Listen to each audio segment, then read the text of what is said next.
Hi, it's Wyndham. How many of you have heard the quote, all organisations are perfectly aligned to get the results they get? There are different variations on that quote by different people, but the earliest I was able to track it back to was by a guy called Arthur Jones. He was an Australian sociologist, he was an author, he was a previous editor of Fortune magazine. And essentially what he is saying is the processes and systems an organisation has incur the results.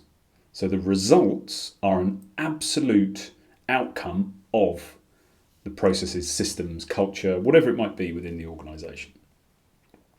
So if an organisation wants different results, you can't do the same things over and over again, right? It's very similar to we cannot solve the problems we have with the same thinking that creates them.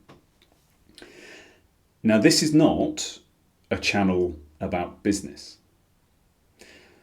However, that quote, we talk about organisations, well, we could replace that organisations with human beings. The results you are getting are perfectly aligned to the systems, processes you are living your life by. And when I say systems and processes, I'm the blueprint coach. I'm talking about our blueprints. Within our blueprints are things we think we believe, things we believe to be true, and those things stabilise our view of the world. Nothing to do with truth. They merely provide stability, predictability, a level of perceived certainty in what is otherwise a very chaotic world. But what they also do is they draw a line around the world in general and ourselves within that world. So the expectations we have of ourselves and of the world are shaped and limited by our blueprint. And until we've gone in search of our blueprints, figured out what they're made of, and actively rewritten them so they serve us, then they're not. And the important thing to recognise here is that is not your fault. That is not any of our faults. Our blueprints are created at a time when we are very young. They start to be created from the age of 4, 5. And they are primarily driven by our need to survive. The things we are exposed to, the things we see, the things we hear, the things we are told, the things we have repeated to us over and over again become the things we believe and become the things we believe to be true. Now, if those things limit us in any way, if those things say, well, people like us don't do that, we hear that often enough, that becomes our perception of the world. So if you are sat in your lounge at the moment, if you're sat in your study, if you're watching this on a phone, wherever you are, if you reflect on your life and think, man, this did not turn out the way I was expecting, that's okay. And the reason it didn't is because your blueprint contains too many limiting factors. As all of our blueprints do. Until we go searching for them, until we pressure test these limitations, until we expose their fault lines, we crush them, destroy these old limiting beliefs and truths, and replace them with new beliefs and truths.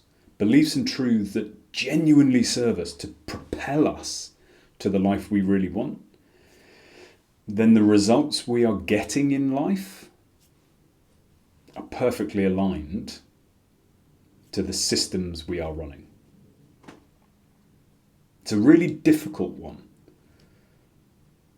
because it is very easy to take that as an idea and believe, well, I'm to blame.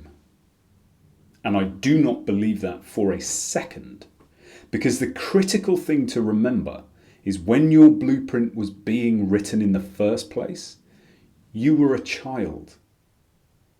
Your phase one blueprint runs from the day you're born through to the day you gain independence in your life, whether that's when you go to university, whether that's when you get a permanent full-time job, when you leave home. Whenever that was, that's your phase one blueprint. And in that phase one, you have no choice, you have no awareness. You are at a point where you are not just metaphorically, but actually dependent on other people for your survival. And in order to be kept in the group, we as human beings adapt to the inclusion criteria we are exposed to. So those things we see, those things we hear, those things we are told over and over again start to shape the outer edges of what we believe is possible for us. So the question to ask, if you look at your life and it isn't what you really want, what are you going to change? Because it is imperative that change happens in order to change outcomes. We live in a conditional world. If we want something over here, it is conditional on us to change something over here. And when we're talking about creating change in our life, the most impactful things we can change are the things we think we believe and the things we believe to be true, when those things actively limit what is possible in our lives. I leave you with that. It's more of a reflection video today, but I leave you with that. I wish you a peaceful and joyful few days, and I will speak to you soon.